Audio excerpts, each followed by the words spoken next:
that's a significant fear that a lot of people have, is that if they are fully going to embrace who they are sexually, that, if they have beliefs about God not being happy with that, or that being somehow bad or wrong, or potentially going to have eternal consequences in some way, then yeah, they're going to have some parts that are pretty vigilant to protect them from being that in the world.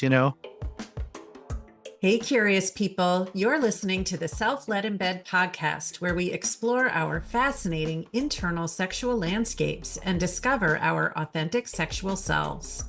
I'm your host, Patricia Rich, a certified internal family systems and sex therapist, coach, and creator of the self-led sexuality model for healing, pleasure, and empowerment. I've spent the last 30 years helping people to develop fulfilling relationships with themselves and others. If you're ready for some warm, smart, and juicy conversations, me and my parts invite you and your parts to get cozy and settle in.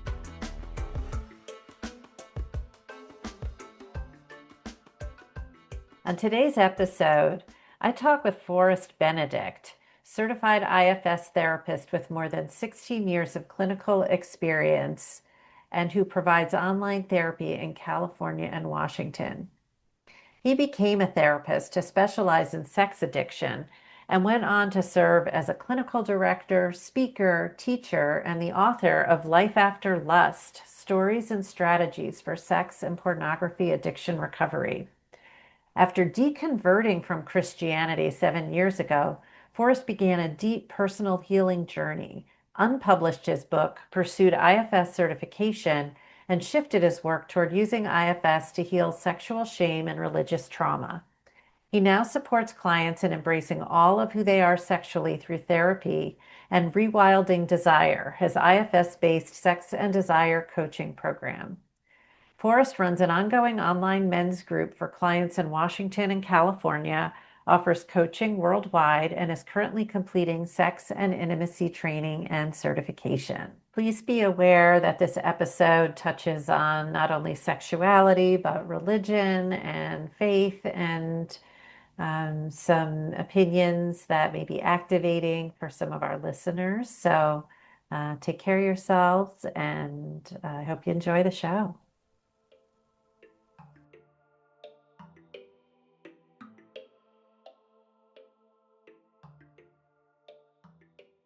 Hello, Forrest. I want to welcome you onto the Self-Led in Bed podcast, and I'm really looking forward to our conversation today. Thank you. I'm so grateful to be here, and I'm looking forward to seeing what unfolds. Yeah. So I'm wondering what parts you're aware of as we get started. I'm definitely excited to be here. I I feel like probably, yeah, for years and definitely the last few years, sex and FS are really my favorite topics, and I just love the work you're doing. So I'm just honored to be here and grateful to be here. And I also just feel like a lot of, I think just calm self energy, really, like just open to seeing what comes from our time. I know that I'm going through a lot personally outside of this time, but also my parts feel really confident that we'll be spending a lot of time together after this time. So I just feel present and just kind of curious to see what unfolds. Yeah, well, thank you for sharing that with us, and I want to Hmm. just welcome all your parts and all that you're holding and appreciate your availability for this mutual interest in I IFS know. and sexuality. What could be better to talk about? I know. Exactly. Well, yeah, that's why as soon as I heard that you were, combining IFS and sexuality and that you were creating this model and everything, yeah, I've been really excited about that because I mean a big part of that really is because as I've done a lot of my own healing and IFS specifically, I've experienced deeply how IFS can be so healing. And so I was already excited about that, and then even more excited when I started hearing more about what you were doing with it. Cool. Yeah. Maybe we can go into a little more of your story. Like, first, if there's Mhm, anything you want to share about where you're located in the world and any mhm. aspects of who you are, and then a little more about your story. Yeah. Okay. Yeah, I'm in Olympia, Washington, and I'm licensed in California and Washington and from California. That's where I grew up and lived most of my life. And yeah, I'm a therapist, a dad, a partner. I've realized I would say this isn't the clearest answer, but probably pansexual, as just I've come to realize through my own healing journey in the last year or so. And I don't think I've ever shared that publicly, but I feel good about it. I feel like it's an exciting to get to know parts of myself that I didn't really make space for in the past, you know. But yeah, I'm a therapist and a coach and yeah, just a person. Yeah. a man, a cisgendered man. So you began your career in an aspect of sexuality, right? Working, or I don't know, maybe help me understand kind of your professional journey. And that seemed to Oh kind of yeah. go along with your personal journey. Oh yeah. Yeah, my professional journey 100% was connected to my own personal journey, specifically around sexuality, because I grew up very religious and also very sexual. And I would say and we can get into it more, but basically, I kind of finished my teenage years and young adult starting to be a young adult, believing that I was a porn addict in recovery that needed to be in recovery because I thought I had a problem, an addiction. And that made me, as I came out of that experience and started being serious about my recovery, that's when I realized I wanted to become a sex addiction therapist. And that's really the only reason I became a therapist was because I was so passionate about sex and porn addiction work that was like what got me through grad school was being so focused on wanting to do that work.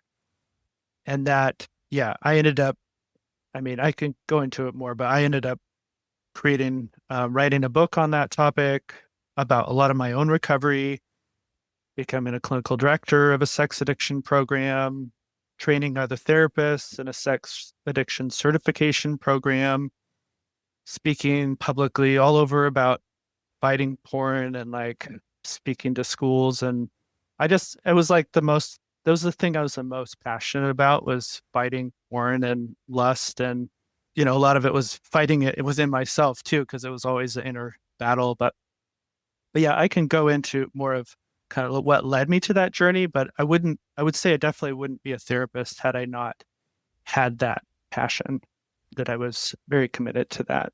So when you were fighting, you said it was like you were so passionate. How were you understanding it at that time, both from your own experience and as a clinician? Like, what was I don't know if battle is the word, but like kind of what were you Oh yeah. seeing as Oh yeah. the danger, the damage, the path to healing? Yeah.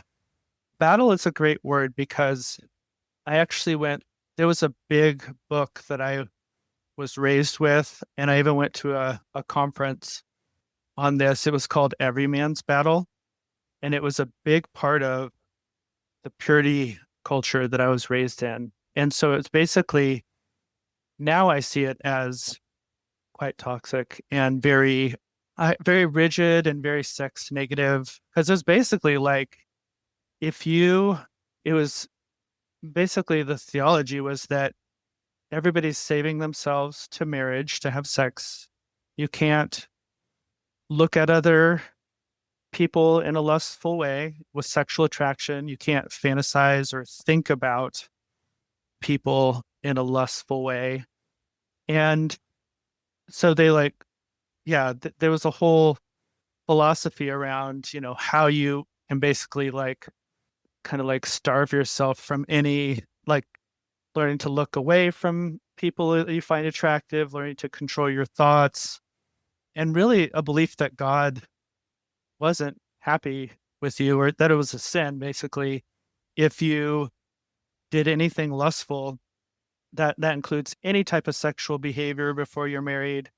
And this is only, you can only marry in this line of theology, you can only marry someone, it's only for heterosexual marriages. If you're gay or have any other types of attractions, that's considered sinful too. So it becomes, for me, because I would say it's very steeped in like a fear of wanting to disappoint God or like go to hell. There's a huge potential consequence to not sticking by these rules.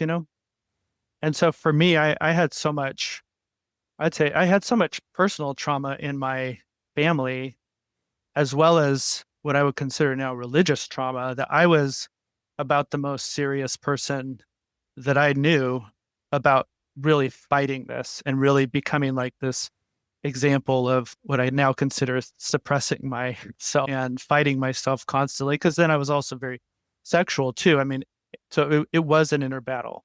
It was like an inner battle with myself constantly, and really, really toxic, very shameful way of being in the world. Yeah. So you were struggling on the inside, but a believer. It sounds like you were all with, I don't know, Hmm. with the lens of multiplicity. I won't say all in. Maybe there were, well, that's actually Yeah, maybe a good question. Like, did it feel like yeah. you were all in on the belief system and more struggling with the implementation of it? Or were there parts of you that were not so sure Mhm. you bought into that? Or, Oh yeah. No, I would say I was 100% bought in to it. Like I really, or now I would say I had a very serious Christian part of me, and so serious about it. Have you heard of scrupulosity? Yeah, like I yes. I would say I was almost on the levels of like OCD with how serious I was about not making even the slightest mistake. So it was a very strong form of like hypervigilance about my every thought, trying to prepare myself out in public, see somebody that I'm attracted to. If I looked at them, it became like, oh, now I have to repent of that thought or that look immediately, or else I'd start giving in more to it. And it was terrible because they, I was taught that, or like the women were taught that if they were like showing themselves, like showing some cleavage or having tight clothes on, that they were like causing the men to sin. And so it was very, it basically kind of treated the men like they were, like we were predators and that we couldn't like stop ourselves from sinning, or it's kind of like rape culture in a sense, because it was like treating us like we were going to like violate women if we had lustful thoughts. And for me, that just turned into like a hypervigilance about my behavior and my thinking. Because, and then like if there's a thing, I had some very sexual parts of me, as we all do, parts, and just I think who I am at my core is a very sexual being. And so I would want to, I would finally give in that fight, and then do something like masturbate or sneak some kind of pornographic material that I found somewhere. And to me, that's why it felt like an addiction, was because I was fighting it so hard, but not able to, but still doing it every now and then. And now I don't see it as an addiction at all. I feel like it was 100% based in this purity culture, this shame culture around based on the belief system. And now I see it as very toxic and a type of kind of like it's religious trauma based, and like a form of complex PTSD, really. It's very toxic place to be in. Yeah. I'm really feeling for this, how, so this is your whole childhood, right? So this is, Hmm. and I imagine this was reinforced by were you in a community of people who shared these beliefs and stuff? Yeah. Oh yeah, definitely. Yeah, I was, and that's the thing. Like, ironically, I was raised mostly by my mom, and she wasn't religious, but my dad was very religious. Excuse me. He was very religious and very, like, he had a lot of untreated mental health issues. And I think I was so committed to, like, being approved by him that I became even more serious about the religion. So I would intentionally put myself in situations where these beliefs were a part of it, and even go to they had events called True Love Waits, which was like committing to not have sex till you're married, and everyone signs the cards and everything. Looks like you've heard of that. Yeah, I have. Yeah. Yep. Yeah. And then as a young adult, I actually volunteered to do this thing where we went into classrooms and basically told the kids like all of the worst case scenarios about STIs, and basically showed them pictures, and basically it's all fear tactics, basically to like, basically the whole point of it was you should wait till you're married. You should be abstain till you're married because that's the only way to protect from STIs or else. So I had all of this deep fear too, is like there's so many reasons why I was kind of brainwashed into believing that abstinence till marriage is really the only way to like take care of yourself.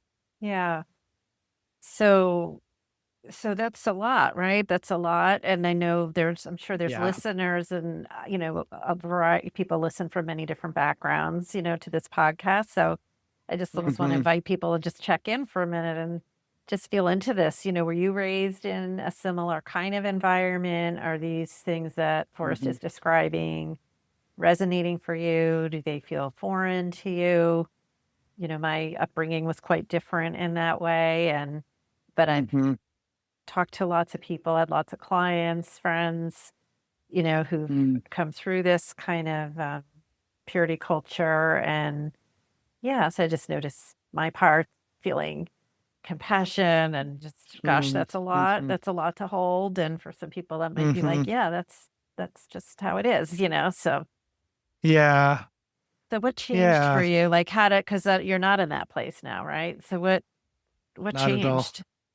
Yeah. I started probably like around the age of, I'm almost 47, around the age of 40. I started like, I just all of a sudden, I had a friend die of cancer really unexpectedly, and it really kind of messed with my view of God and what's happening in the world. And I started just thinking, like, I wonder what, just got this curiosity about what atheists believed, and just started listening to atheist beliefs and started even just getting a curiosity about how the Bible was put together. And I ended up just, yeah, it was so out of the blue because I was so dogmatic in my thinking and belief system, that it was very unlike me to start questioning and start looking into these things. And then, I mean, quite honestly, I had never done any type of drugs or psychedelics or anything until I was 40 years old. And I ended up going to my first psychedelic experience ever was an ayahuasca ceremony. And it was like 3 nights of really intense ayahuasca experiences.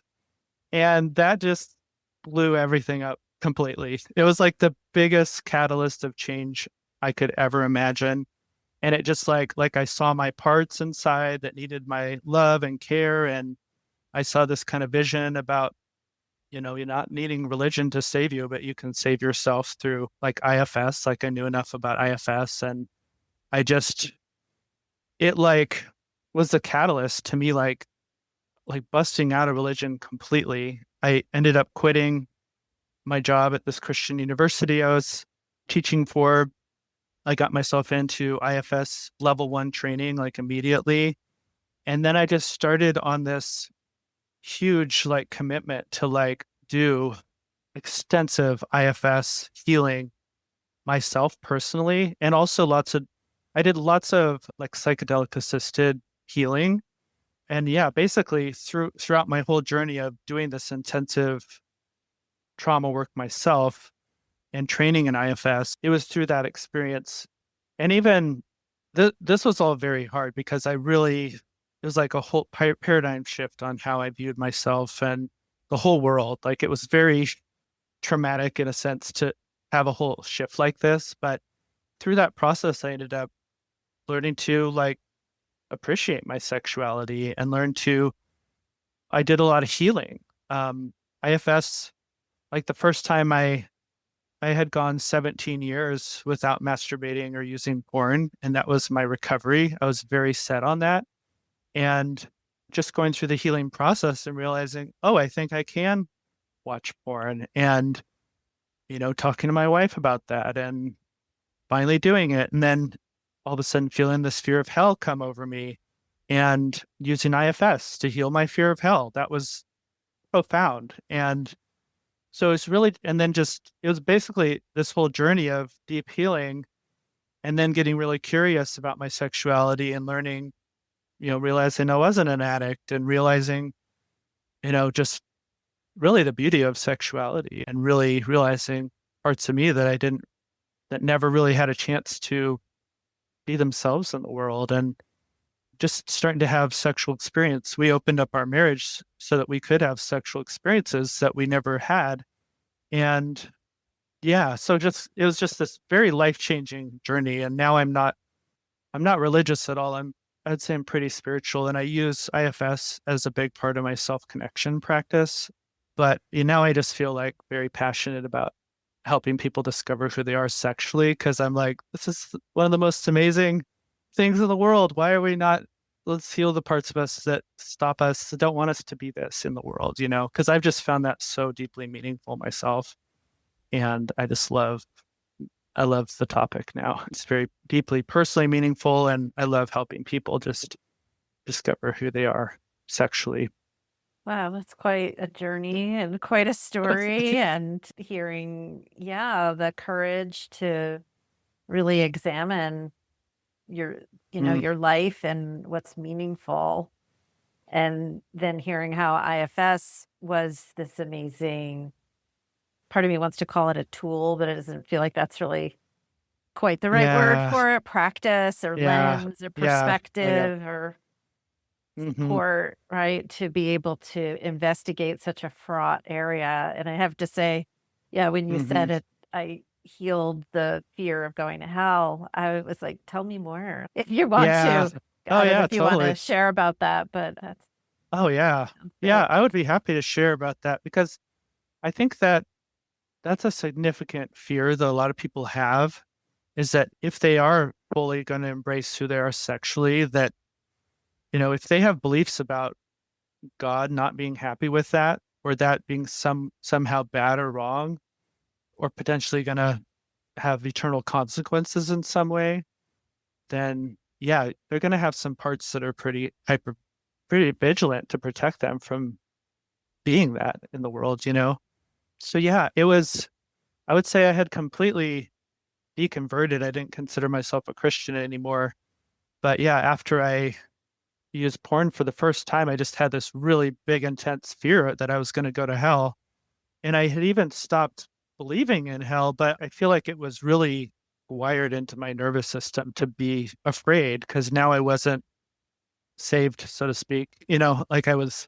So I did some education, like I started learning more about hell and the Bible and stuff like that. That helped a tiny bit, but not really because I really was a deeply ingrained fear, like in my body. And I remember doing IFS with that specifically. And it was so interesting because I didn't believe in God at that time.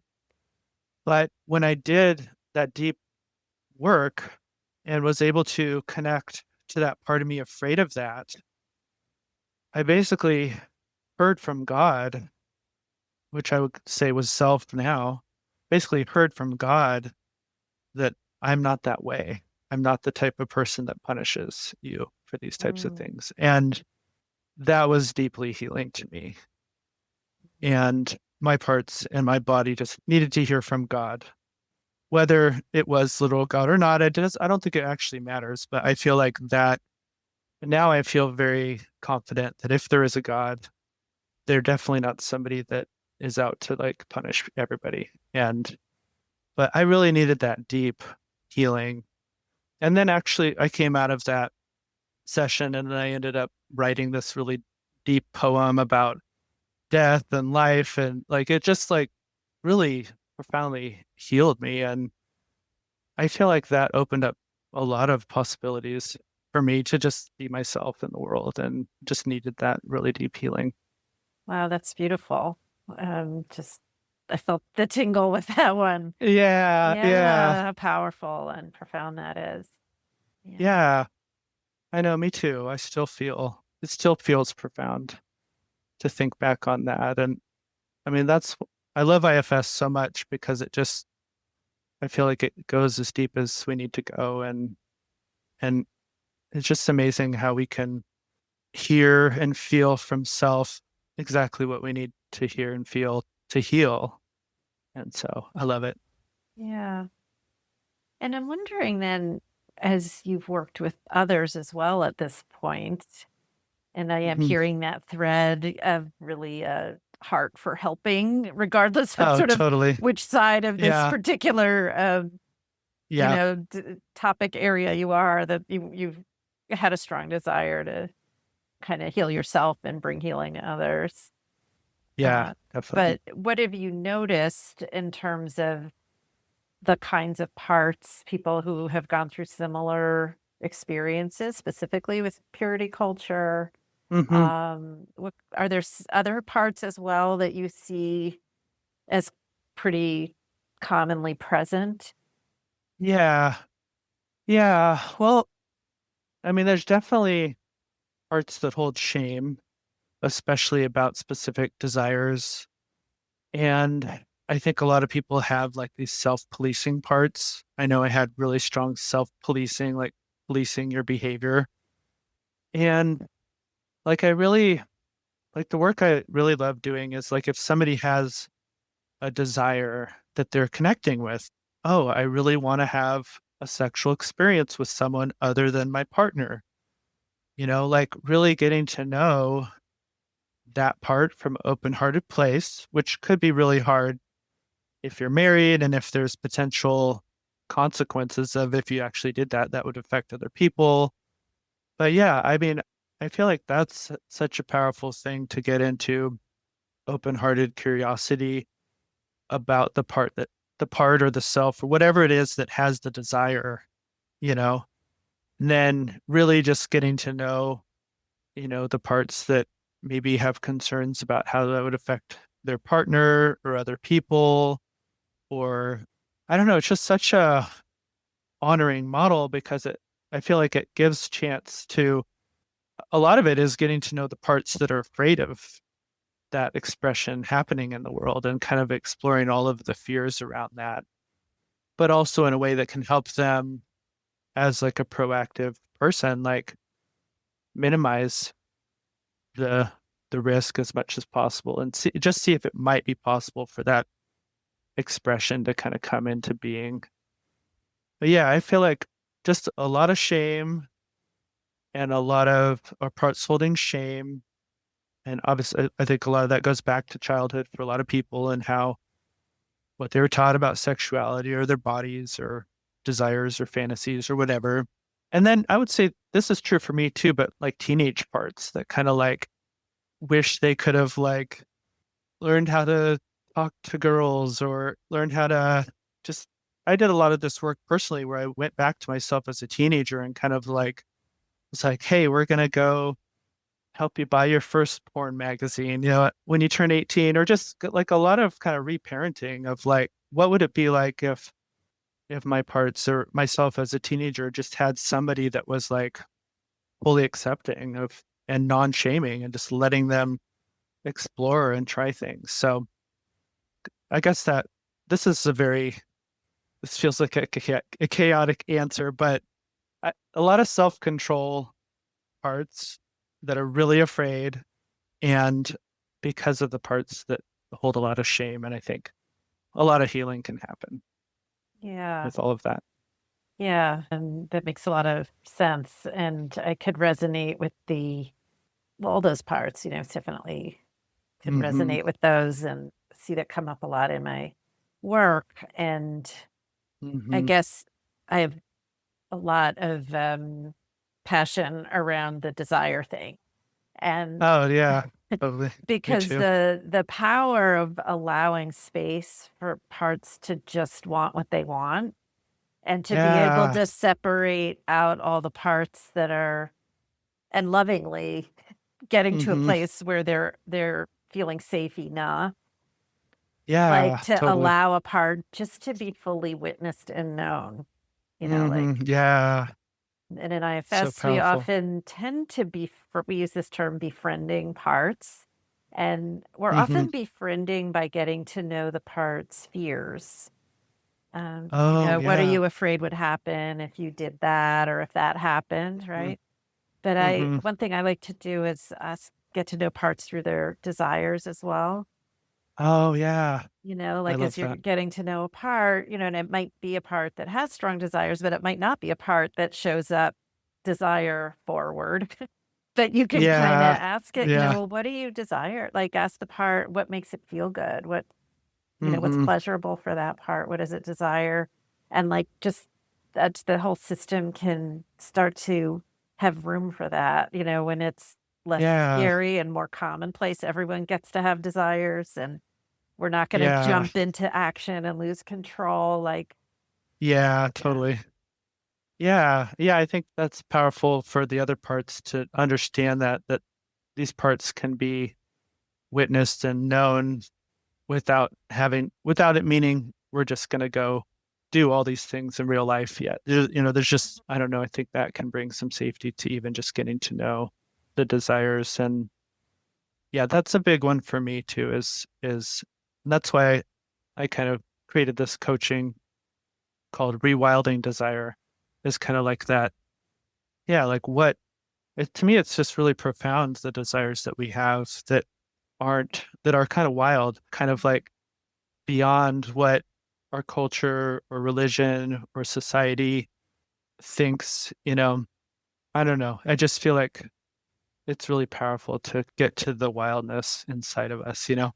So, Forrest, I'm wondering what you see or have experienced yourself when someone claiming their authentic sexual self, their sexuality, their Mm. desires feels great for them, but it's going to lead, or at least there's a fear, and often it's a well founded fear that it will Oh cause a yeah. rupture Mm-hmm. with family, friends, community, God. I mean, you talk to the God Mm-hmm. piece, which is the big one. Totally.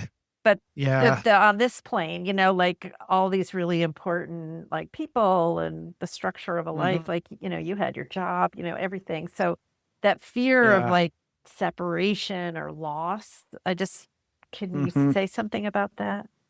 Yeah. Yeah. I mean, that's a very profound piece to all of this. And yeah, I feel like that's why it's important to just do some really deep work and really, I'd say, even just go slow with the process of getting to know yourself. And I think so many of us end up in this situation where maybe they discover something about who they are sexually that goes against, what they're raised in, or what they're even living out with their partner, or I don't know. I feel like that's really the scary part of doing this work, is like, what if I realize I'm gay and I'm married to a woman, or I'm want to be polyamorous and I'm in a monogamous relationship, or I want to do something sexually that's against my beliefs. And I think that is a big part of why we have fears. And it really just requires a lot of self-reflection and understanding. I feel like for me, and it's kind of deciding like which pieces of this are like core to my identity and things that I'd rather, because there's some things that are like, I need to be this. This is authentically me, and I will not be happy in this world unless I am authentically fully myself, even if I lose people because of it. And so I think, but that's a pretty personal journey for people to discover, like, what are they willing to lose to find themselves, to choose themselves? I love how you said that. That's a just profound Yeah. sentence there. Yeah. Yeah. Yeah, what are you I willing know it to gives, lose to find yeah. yourself? Yeah. Yeah. Exactly. And then, trusting too that as you find and learn to embody like who you are, trusting. And I found this to be true, that the if you do lose people when you are fully being yourself, you do find new people that are like really on board with who you are. And I don't know, to me, that's just a very powerful way to be loyal to yourself and to really choose yourself and then to choose the people that choose you or find the people that choose you for who you are from that authentic place. Yeah, that's a very hopeful message, I'm sure, for a lot of people. And Yeah. that when, and I'm, as it, my therapist parts are, we're hearing that as like, gosh, that's often when we're in the picture, as Yeah. therapists or Yeah. coaches, Seriously. right? When Hmm. someone's at that precipice and maybe risking the loss of some really important stuff, maybe not Hmm. yet having found those new people and communities and Hmm. being in Hmm. that place. And Yeah. at least, I mean, we can be with people at every point in their journey, obviously, as therapists, but I feel like that's such a moment where I actually think it's so important that as therapists, we have our own self energy to stay in our own seat, Hmm. and really be with someone moving through that. And I Yeah. think if we Totally. haven't explored this area ourselves, we'll probably get Hmm. a lot of clients showing up with just that thing going on, right? Like sometimes, Yeah. right? We Yeah. kind of almost, the people come to us as clients sometimes that reveal to us what our edges are, but that can be tough too. Like when you're sitting with someone who's really Hmm. going deep with their own liberation in this way. And if it's something maybe we're still not so sure about, or our protectors are really battening down the hatches on, Oh, that totally. can be challenging. Oh, yeah. Yeah. And I've seen that happen and heard of that happen, like, especially with stuff like non-monogamy that's very counter cultural, and where the therapist parts can really come in with judgment or whatever else. I do. I mean, that's another reason why I love IFS is because it, as much as we can bring self and not have our biased parts come in the room as much as possible, that's really opens up a lot of possibilities. And, obviously, I think can be re-traumatizing if parts do jump in, and especially with things this sensitive around Re-traumatizing sexuality. to to a client, you mean? If a Is that what you Yeah, mean? yeah. If the therapist parts or the biased parts start jumping in and guiding or having an agenda with what's happening in the room, I feel like that can definitely cause some damage. Yeah, absolutely. And sometimes it doesn't even have to be explicit, but we really Yeah, yeah. notice if there's a little bit of pulling back on the part of a therapist, or a little Hmm. like more muscle tension in their face, our nervous Yeah. system Oh, sort of totally. read this as, yeah, I'm going to Mm, keep talking about this, or like, whoop, I'm going to pull way back on that one and I'm not going to bring that up yeah. again. Yeah. I mean, especially with sexuality, and especially with if we have so many parts that are already afraid of getting to know that part, that maybe we haven't even shared about it. I think about like kinky desires and stuff that might be like, oh wow, I have a lot of parts that are afraid to even talk about this. And if they get any sense that the therapist has judging parts on board, I mean, there's just no way that's even gonna see the light of day, like it's just gonna shut everything down. Yeah. Yeah. And yeah, so we've got, this journey that you've traversed and are still, I imagine we're all developed. Yeah, I don't see this as a one and done. I don't know if you Oh do, yeah. like our sexual No, not at all. journeys and all the different junctures we might arrive at and so forth. But I guess I'm wondering if there's anything in particular that's helped you to feel more self-led in bed. Mm, And you've spoken to it some, but and please hmm. check with yourself. I don't want, Oh yeah. share beyond the Yeah. comfort level of your parts. But Hmm. it like in practice, do you Hmm. feel like there's some things that have helped you to be present, or if those, I Hmm. don't know if those kinds of intrusive parts come in and you have to navigate them in, Hmm. within some kind of an experience.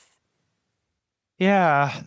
Yeah. Well, it's interesting. I do think I've realized just through my own journey that the compatibility with the partner that you're with, for me, that makes a big difference. And I've been in situations where my parts just felt like in performance mode, like anxious, like I didn't feel safe emotionally with the other person.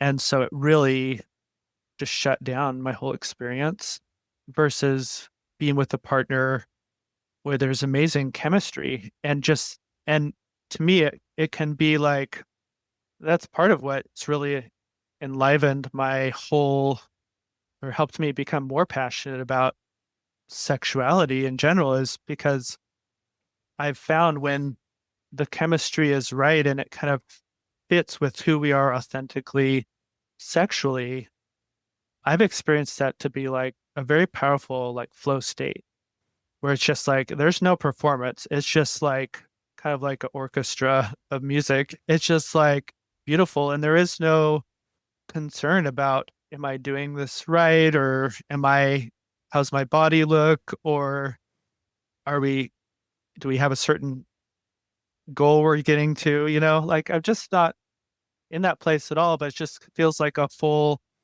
just a freedom of expression. And that's why I say flow state is really a self state. And there's creativity.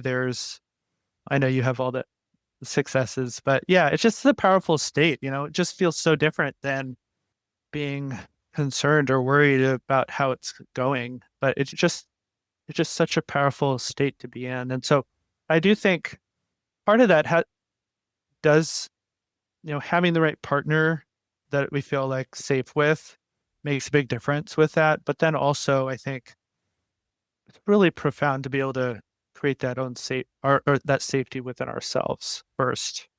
Because I've found if I'm dysregulated and in a triggered state, I've actually found that it can feel really unsafe going into a sexual experience for myself or the other person. And that scares me to be in that place. That scared me when I've been in situations like that. And so I think really just learning to connect with ourselves and be with any parts and make sure we're in the kind of the right state of mind, so to speak, state of body really makes a difference because then it can be really profound when we can bring that self energy into Mhm. into bed. Yeah. Yeah.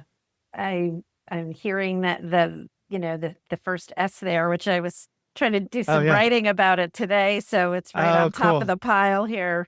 That this notion of safety, right? Like, and that there's different things that Oh can yeah. bring in feeling safe, but am I feeling safe right Mm. now? And that could Oh be yeah. related to outer threats that are very real and immediate, in the environment, or there could Oh be yeah. more of that interpersonal. Am I feeling, and I use safe in a broad way, so the first level of Hmm. safe is, yeah, like, can I let my guard down around this person? Yeah. Yeah, totally. But then you're speaking to almost another level of it of like compatibility, sometimes it's not that there's any ill will or even Hmm. necessarily a power dynamic at play, but just like compatibility, are we, is this Yeah. person gonna, are we tuning in enough to each other to be able to relax? Am I gonna have to Yeah. be in coaching this, like my protector needs to be telling this, other Hmm. person what to do, which is fine to a point. But if it's like there's Yeah. just not a compatibility and it just doesn't ever land right, Yeah. that could be annoying, Totally. or, Yeah. just Yeah, something exactly. other than being able to go the next level and ultimately into that flow place. Yeah. And definitely, I mean, consent is obviously a big thing. And I love like, how you've talked about internal consent. I think that's huge. But just you can really feel if somebody has a fuck yes on board or if they don't. And I just feel like that's a big deal. And to me, that is a big part of safety too, for both people. And just, yeah, I think that's causes a lot of damage when it isn't. a fuck yes. When there's something else on board and it still goes into a sexual realm, I think that can really, cause damage and Yeah. disconnection. Yeah. Yeah. So is there anything else you want to say about the kind of the imprint of purity culture? I did actually really want to talk about like toxic masculinity. Is that does that Sure. sound like a direction we could go in? Yeah. Because I found when I started opening up into the dating world that because I was a cis man, a lot of people, and I was open to dating different genders, but I would say in general, nobody trusted me because of my gender. And I realized through that experience that just a lot of toxic masculinity that's showing up, especially in the dating world and around sexuality, is just like wreaking tons of trauma and havoc.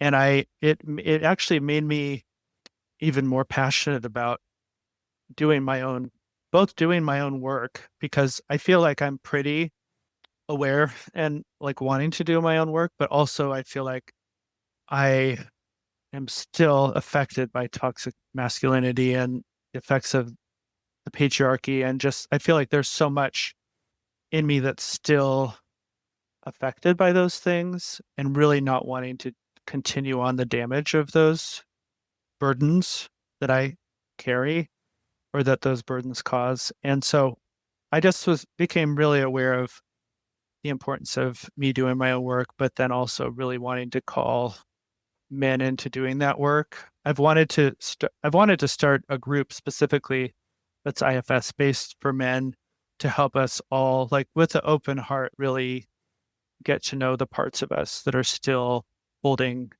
those things because I do feel like as healthy as we want to be or as safe as we want to be that those things really do still have a place inside of us that we didn't put there, but we still need to do some work with. Because I do feel like that's what's causing some of the worst damage in the world right now is a lot of that unhealed stuff that we are all really impacted by. So yeah, I feel like that is something I'm continuously wanting to work on, as well as help other people, especially like cisgendered men to do that deeper work. I I've always had an aversion to super, I don't know, just I have an aversion to toxic masculinity in other men, and I've always had a distrust towards men. But a lot of that was because of my own trauma. But yeah, I feel like it makes a lot of sense. I feel like there's a lot of this toxic masculinity is kind of like choosing what characteristics or traits are manly or whatever. And then I think it can really demonize traits that aren't considered, masculine per se in this toxic way, I would say. And so like men might be afraid to show their sensitivity or their vulnerability or their just open-heartedness, like there's just so much self All the ways you characteristics too. connect, all the things Yeah, that let you yeah. connect. Yeah. Exactly. Yeah. And I mean, I've been running a men's group online for years, decades actually, just and I actually love creating those types of a different type of space for men where they can because I have found they really love it when they can just be themselves and just have emotional connection with each other and love and just there's I don't know, I think there's such a need for that type of connection and even just cuddling or it just there's so much like gentleness and warmth and connection that's needed. So it's really so messed up that there's so all these spaces where the things that would help us connect with others are really judged and not really given a safe place to come out. Mhm. Yeah. So we'll be winding down shortly, and just Yeah. wondering if there's anything you want to bring in that we haven't brought in yet, and then maybe sharing how people can find you. Yeah. I do like coming back to this rewilding desire idea. Like obviously I want to create more things around this idea of rewilding desire, but I just think that I guess I just want to come back to that there's like places inside of us that just have been domesticated and kind of taught to like behave and follow all the rules. And I don't know, I just feel like there's something really powerful inside of us that doesn't want to, that wants to be wild, that wants to kind of break free from what all this trauma and society and religion has told us we have to do and behave a specific way. I just feel like there's so much power in reconnecting with that wildness inside of us. And obviously we can do it in ways that feel safe to us. But it's funny that I have this banner here because I actually got this banner after doing some of my own deeper healing around sexuality. Can we describe it for listeners who can't see it? Oh, sure. Yeah, that's a good idea. Yeah, it's kind of like this big, fiery, like bird, kind of like a phoenix, kind of like coming out in its It's big, quite bright dramatic. Yeah. colors. Yeah, yeah, yeah. Yeah, I got that because after doing some healing, and I feel like yeah, there's just such a passion and fiery wildness that is just so powerful when we can kind of let it break free of all the constraints. And I love that about IFS. It's like a constraint releasing model, and it kind of just helps you break out of all the things like holding you in and suppressing you. And so I feel like that'd be my biggest invitation to people is to get curious about that wildness inside of them, because I think that we can live life in a much more satisfying and powerful way, authentic way, if we can really learn to get to know those places inside of us and let them find a way to express themselves in our lives. Lovely. Yeah. Beautiful. Yeah. Yeah. Yeah. So thank you. Yeah. And how could people, I'll put some things in the show notes as well, but if you want to share anything now. Yeah. Yeah. forestbenedict.com is my website. And I've been blogging on there for several years, probably over a decade. And also I'm on Instagram at Forest Benedict. And Rewilding Desire is something that I'm in the process of. I'm creating it still, but it's going to be on Instagram and probably YouTube and TikTok. And I'm on Facebook as well. So I do, yeah, I feel like right now I'm just kind of learning more about sexuality and kind of setting more of a foundation, but I do look forward to sharing more content in those places pretty soon. Great. Yeah. Cool. And I always like to ask guests at the end here if you could share something that you find pleasurable, and it does of any nature. Oh yeah. Wow. I definitely, the first thing that came to mind is just like dessert, ice cream, just, yeah, just, yeah. I definitely love food and love finding ways to just enjoy the pleasure of food for sure. Great. Yeah. Yeah. Well, I hope you have some good eating ahead this weekend. Yeah. Thank you. I think there will be some for sure. Cool. Well, thank you so much. It's really been a pleasure and illuminating, and I feel your passion and, feel like your kindred spirit, and it's great to Yeah, spend this totally. time together. Yeah. Yeah. Thank you. This has been really great. I've really enjoyed this. Thank you for listening to the Self-Led in Bed podcast. Check us out at www.patriciarich.com/podcast, where you can sign up for a free guide to the 6 S's of sexual self-energy. And if you liked this episode, please subscribe and share it with a friend. Until next time.